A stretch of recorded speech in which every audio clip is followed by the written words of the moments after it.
The candlelight flickered across Amanda's face as she smiled at me from across our dining table. Everything was perfect. The wine, the homemade pasta, the soft jazz playing in the background. After 15 years of marriage, I still loved moments like these. Just the two of us, no distractions, reconnecting like we used to. "This is beautiful, David," she said, twirling the linguine around her fork. "You really outdid yourself tonight." I beamed with pride. 3 hours of preparation, but worth every minute to see that smile. Our marriage had been going through a rough patch lately. We'd been distant, arguing about small things, sleeping in separate rooms some nights. Tonight was supposed to be our fresh start. Our anniversary was coming up next week, and I wanted to remind us both why we fell in love in the first place. "Remember our first apartment?" I asked, refilling her wine glass. "That tiny kitchen where we could barely fit 2 people? You used to make this exact same pasta recipe every Friday night." Amanda paused mid-bite, a strange expression crossing her face. "Oh, right. Of course. That little kitchen." She laughed, but it sounded forced. "I was so young then. My cooking has improved so much since." Something felt off about her response, but I pushed the feeling away. We were having a nice evening. I didn't want to ruin it by overanalyzing every word. "You never made linguine back then," I said gently. "It was always spaghetti carbonara. You said linguine was too fancy for college students." Amanda's fork froze halfway to her mouth. For just a second, I saw something flash in her eyes. Panic? Confusion? But then she laughed again, that same artificial sound. "Honey, you're misremembering. I've always loved linguine. Maybe you're thinking of someone else." She reached across the table and squeezed my hand. "Are you feeling okay? You've been so stressed with work lately." There it was again, that subtle suggestion that I was the one getting things wrong. It had been happening more and more over the past few months, little comments here and there, making me question my own memories. The doctor said stress could affect memory, and I had been working longer hours lately. I looked around our dining room, the room we'd painted together last spring. The soft cream walls, the family photos lining the mantel, the antique sideboard that belonged to my grandmother. Everything looked exactly as it should. Amanda looked exactly as she should, sitting in her usual chair, wearing the blue dress I'd bought her for Christmas. So why did I feel like something was terribly wrong? After dinner, Amanda excused herself to take a shower. I was loading the dishwasher when I noticed her purse sitting on the kitchen counter. It was unzipped, and I could see the corner of a prescription bottle peeking out. That was new. Amanda had always been healthy as a horse. She used to tease me about my vitamins and supplements, calling me a hypochondriac. Curiosity got the better of me. I glanced toward the stairs, heard the shower running, and carefully pulled out the bottle. The label was partially torn, but I could make out part of a name that definitely wasn't Amanda Martinez. The first name looked like it started with an S, or maybe a G. The medication name was something I'd never heard of. My hands were shaking as I put the bottle back. Amanda had been acting strange for months now. Little things that I'd attributed to work stress or the natural evolution of a long marriage. She'd changed her coffee order from black to elaborate lattes. She'd started sleeping on the opposite side of the bed. She'd even rearranged some of the furniture when I was out of town, claiming she wanted a fresh perspective. And then there was Whiskers. Last month, I'd mentioned our old cat Whiskers, the tabby we'd adopted during our 3rd year of marriage and lost to cancer 5 years ago. Amanda had looked at me blankly and asked, "What cat?" When I reminded her about Whiskers, she'd insisted we'd never had a cat, that I must be thinking of my sister's pet. But I remembered everything about Whiskers. How he used to sleep between us every night. How Amanda would sneak him treats even though the vet said he was overweight. How she'd cried for 3 days straight when we had to put him down. The shower was still running upstairs. I walked into our living room and really looked around for the first time in months. The family photos on the mantel seemed different somehow. There were subtle changes. Pictures moved to different spots, a few missing entirely. Our wedding photo was still there, but it was in a different frame than I remembered. I picked up the photo and studied Amanda's face. She looked exactly the same as the woman upstairs in our shower. Same green eyes, same smile, same small scar on her chin from a childhood accident. But something about the way she'd been looking at me lately felt foreign, like she was studying me instead of loving me. My phone buzzed. Text message from my sister Lisa. "Hey, flying to Geneva tonight. Long shift ahead. Miss you."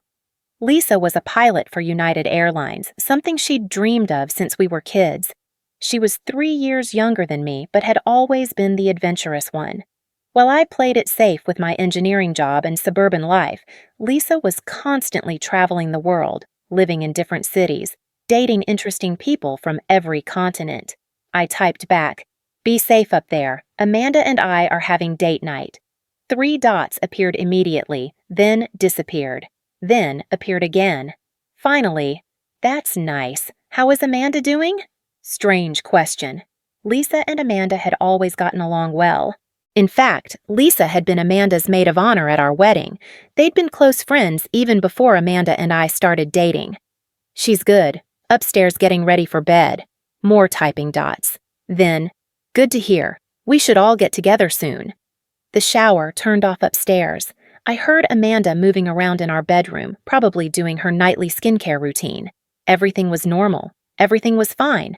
I was just being paranoid.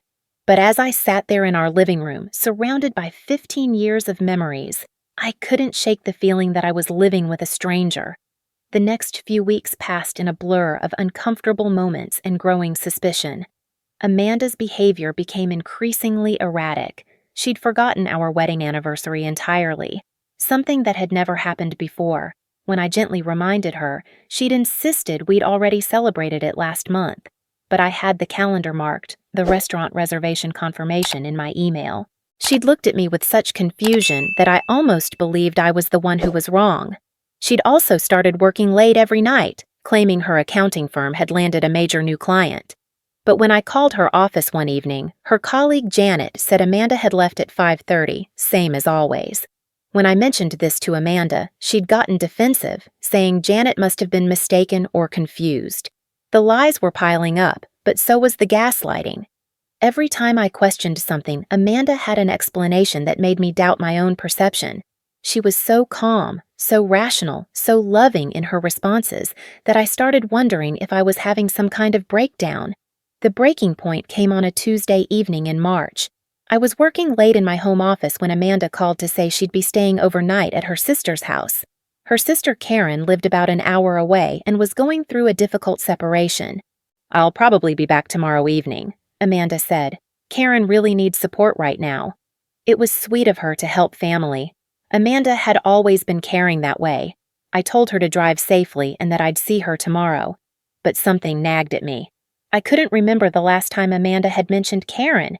In fact, I realized I hadn't seen Karen in almost a year, which was unusual since the sisters used to be very close.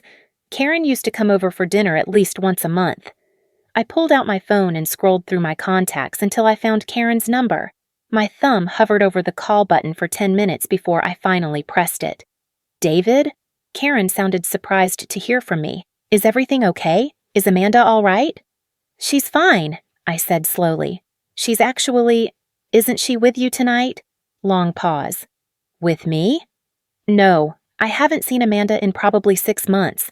We've been meaning to get together, but you know how busy life gets." My stomach dropped.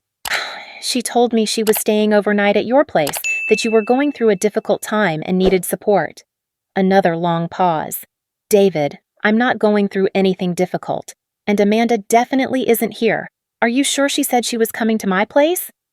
I hung up after making some excuse about miscommunication. My hands were shaking as I sat in my office, staring at my phone. Where was Amanda? Who was she with? Why had she lied to me? That night, I did something I'd never done in 15 years of marriage. I went through Amanda's things. I felt terrible about it, but I needed answers. I started with her dresser drawers, looking for anything that might explain her recent behavior. In the back of her underwear drawer, I found a phone I'd never seen before. It was an older model, password protected. I tried our anniversary date, her birthday, my birthday. Nothing worked. The phone remained locked, holding its secrets. I also found credit card statements for an account I didn't know existed, large cash withdrawals, charges at stores I'd never heard of, restaurants in parts of town Amanda never visited. Over the past 3 months, she'd spent almost $15,000 on things I couldn't identify. By the time Amanda came home the next evening, I was a wreck. She breezed in like nothing had happened, kissing my cheek and asking about my day. She smelled like unfamiliar perfume. "How was Karen?" I asked, watching her face carefully. "Oh, much better. We had a good long talk." Amanda started unpacking groceries she'd apparently stopped to buy. "She's going to be fine. Family is so important, you know?" She was lying so smoothly, so naturally, that I almost admired the skill. If I hadn't called Karen myself, I would have believed every word. "I'm glad you could help her," I said. "Maybe we should have Karen over for dinner soon." "Great idea," Amanda said without missing a beat. "I'll text her this week." She never did. Over the next month, the lies multiplied. Amanda claimed to be working on weekends, but her office building was locked when I drove by. She said she'd joined a book club, but couldn't tell me what book they were reading. She started getting phone calls that she'd answer in another room, speaking in hushed tones. The physical changes were subtle but undeniable. She'd started parting her hair differently. Her laugh sounded forced. She'd developed a slight accent that I couldn't place. When we made love, she felt like a stranger in my arms. I started documenting everything. I kept a journal of her lies, took photos of receipts I found, made note of every inconsistency. Part of me hoped I was wrong, that I was being paranoid and suspicious for no reason.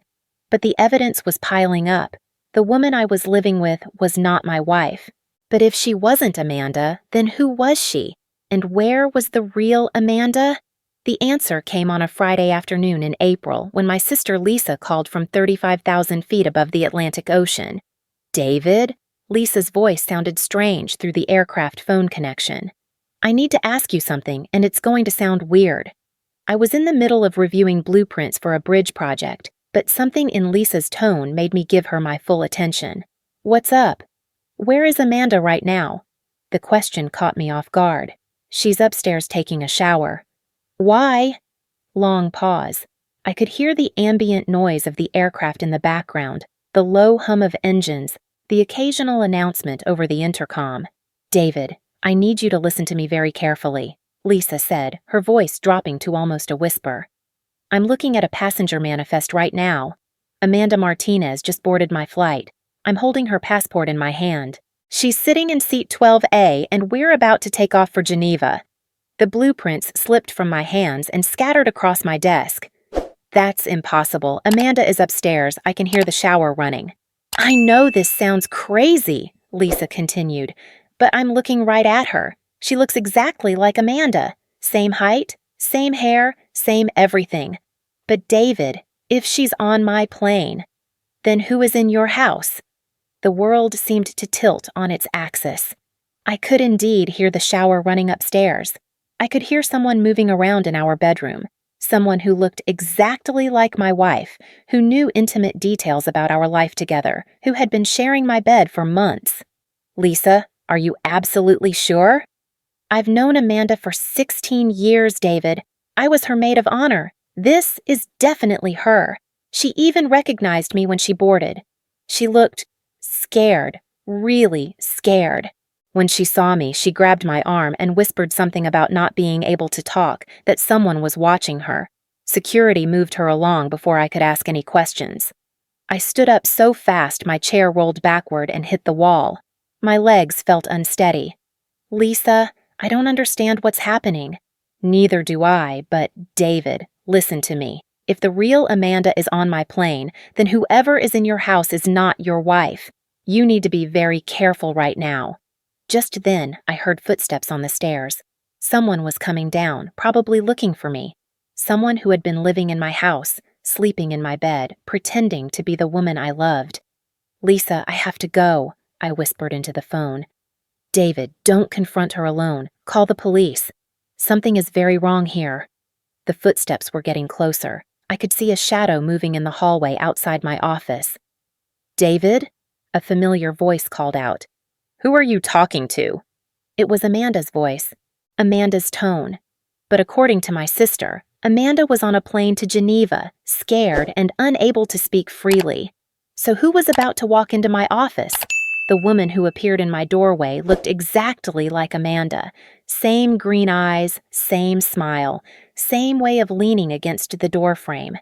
But now I knew the truth. This person was a stranger who had been living in my house, sleeping in my bed, stealing my life for months. "There you are," she said, walking into my office like she belonged there. "I thought I heard you talking to someone. Who was on the phone?" My heart was pounding so hard I was sure she could hear it. I had to act normal, had to buy myself time to figure out what was happening. "Just work stuff," I managed to say, my voice sounding foreign to my own ears.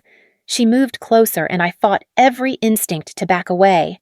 This woman had been manipulating me for months, gaslighting me, making me question my own sanity. The rage that had been building inside me for weeks suddenly crystallized into something sharp and focused. "You seem tense," she said, reaching out to touch my shoulder. "Is everything okay?" I looked into those familiar green eyes and saw a stranger looking back. How had I missed it? How had I been so blind? "Everything's fine," I lied, the words tasting bitter in my mouth. But everything wasn't fine. Nothing had been fine for months, and I'd been too trusting, too naive to see it. This woman had violated the most sacred thing in my life, my marriage, my home, my trust. She'd made me doubt my own memories, my own perception of reality. "I'm going to make some tea," she said. "Do you want some?" "Sure," I replied automatically, watching her leave the room.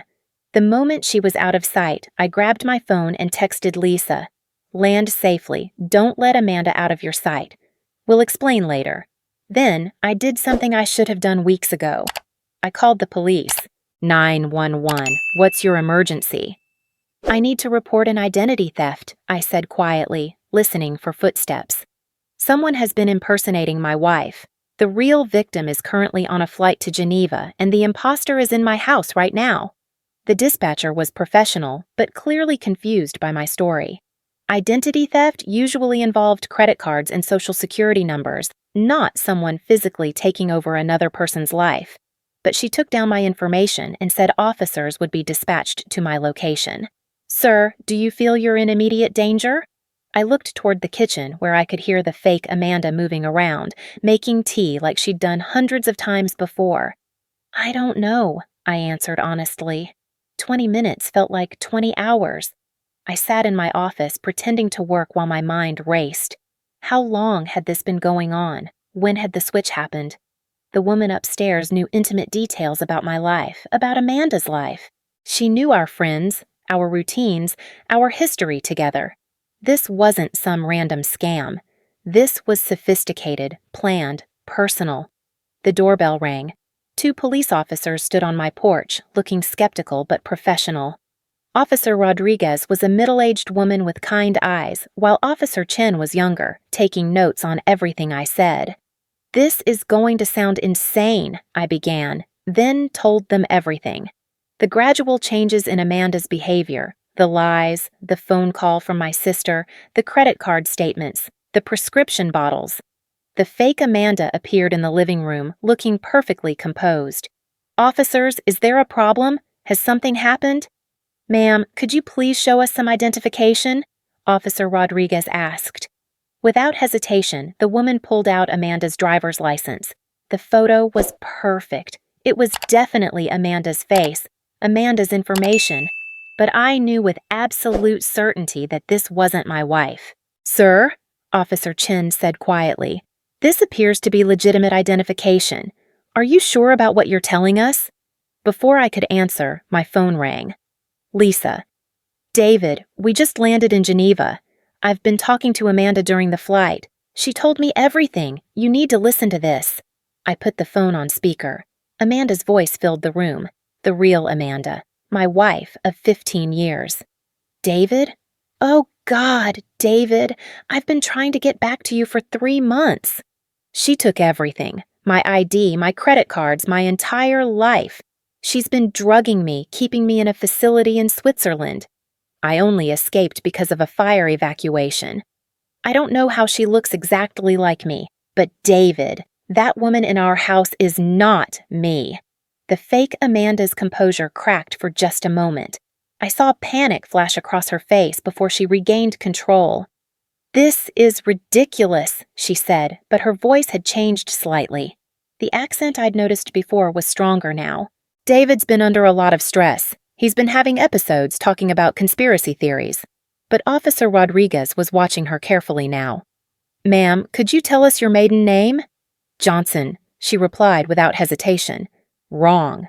Amanda's maiden name was Williams. She'd kept it as her middle name after we married."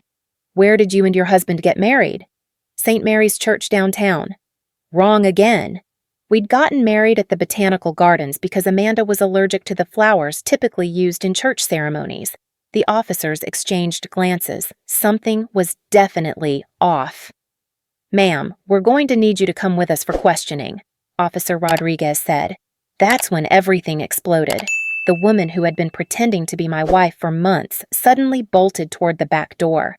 Officer Chen was faster, catching her before she could escape. She fought like a wild animal, screaming in a language I didn't recognize. "My name is Sophia Petrov," she finally said when they had her in handcuffs. "But I am not criminal. I am victim too." The story that emerged over the next several hours was more complex and terrifying than I could have imagined. Sophia was part of an elaborate human trafficking ring that specialized in identity replacement. She'd been forced to study Amanda for months, watching videos, learning her mannerisms, even undergoing minor plastic surgery to perfect the resemblance. The real Amanda had been kidnapped during what she thought was a business trip to New York. She'd been held in a private facility in Switzerland, kept sedated while Sophia took over her life. The plan was to slowly drain our assets, then disappear, leaving me to believe my wife had abandoned me. "They have others," Sophia told the detectives. "Many others. Wives, husbands, children. They study them, replace them, steal everything." The FBI got involved immediately. This wasn't just identity theft. This was organized crime on an international scale. The facility in Switzerland was raided within hours, and 17 other victims were rescued, including 2 men whose wives thought they'd been living with their husbands for over a year. But I barely processed any of that. All I cared about was that Amanda was safe and coming home. It took 3 days for Amanda to get back to the United States. The longest 3 days of my life. When I finally saw her walking through the airport terminal, I nearly collapsed with relief. This was my wife. I could tell instantly. The way she moved, the way she smiled, the way she looked at me like I was her whole world. We held each other in the middle of the terminal and cried. "I knew you'd figure it out," she whispered against my neck. "I knew you'd know she wasn't me." But the truth was, I almost hadn't. If Lisa hadn't made that call, if that incredible coincidence hadn't happened, I might never have known. I might have spent years with an imposter, never realizing my real wife was trapped thousands of miles away. The road to recovery wasn't easy. Amanda had been traumatized by months of captivity and drugging. I was dealing with my own trauma, the violation of trust, the gaslighting, the realization of how close I'd come to losing everything that mattered to me. We started therapy together. Dr. Sarah Chen specialized in couples who had experienced identity crimes. Apparently, we weren't as unique as we'd thought. She helped us process what had happened and rebuild our sense of security. "The fact that you noticed the differences shows how well you really know each other," Dr. Chen told us during one of our sessions. "Your subconscious was picking up on inconsistencies even when your conscious mind was being manipulated."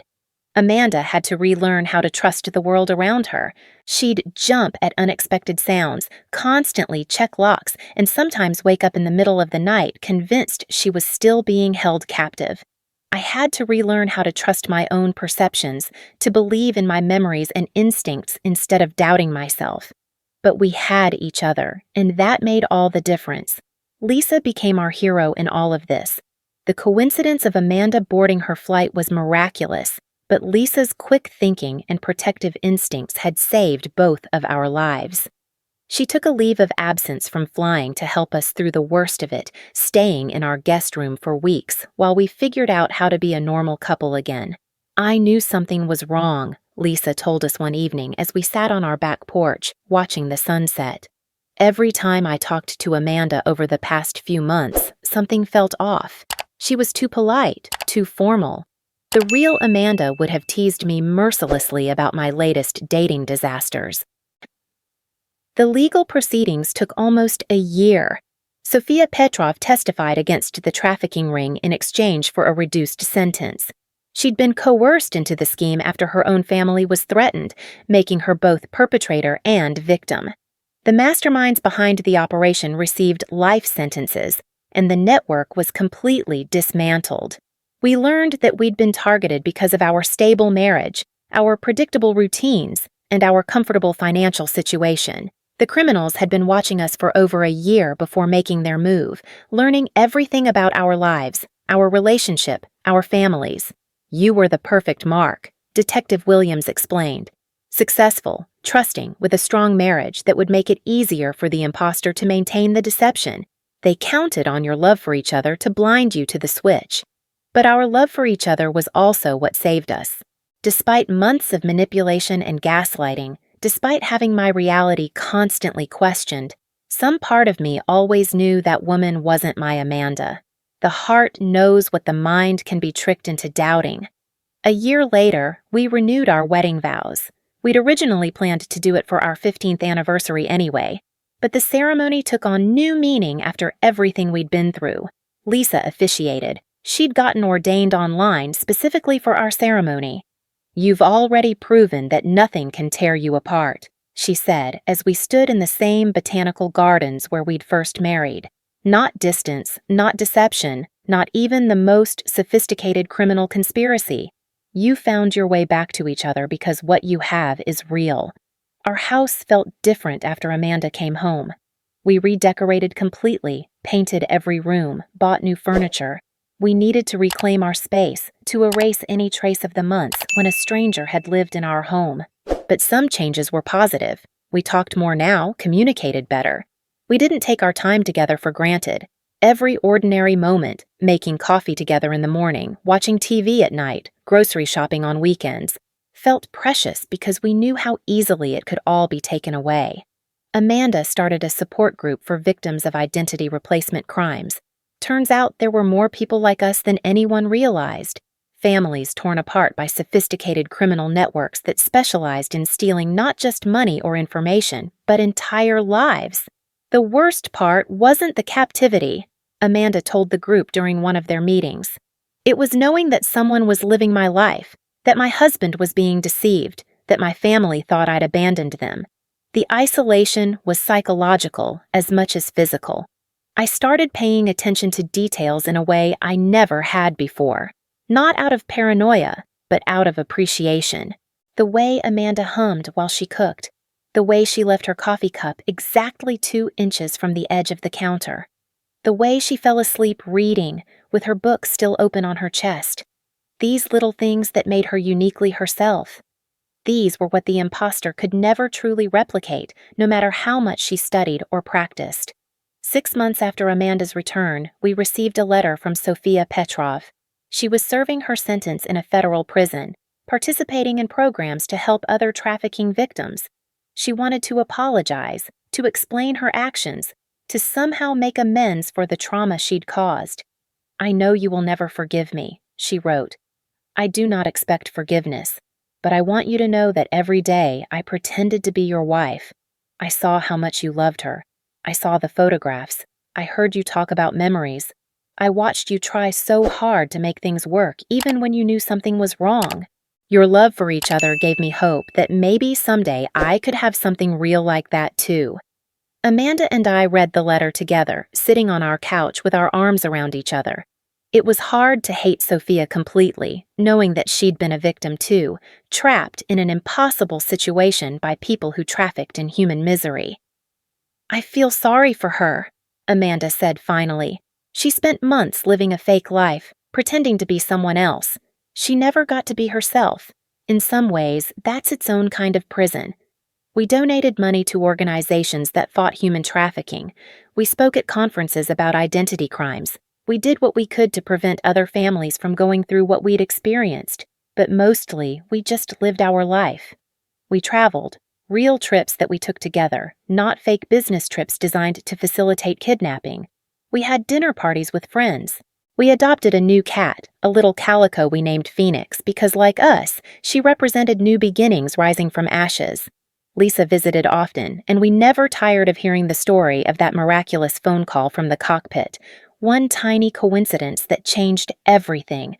If she'd been flying a different route that day, if Amanda had chosen a different seat, if Lisa hadn't recognized her.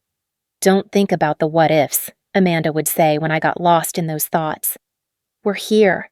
We're together. That's what matters." And she was right. We were together, and we were real, and we were home. The woman who had pretended to be my wife for 3 months taught me something valuable, though she never intended to. She taught me that love isn't just about the big moments, the declarations, and the grand gestures. Love is in the tiny details, the unconscious habits, the way two people fit together after years of shared experience. Those details can't be faked, no matter how skilled the imposter. The heart recognizes its mate in ways that go deeper than appearance or even behavior. Sometimes we just have to trust that recognition, even when our rational mind is telling us everything is fine. Amanda and I had been given a second chance at our first love. We didn't waste it.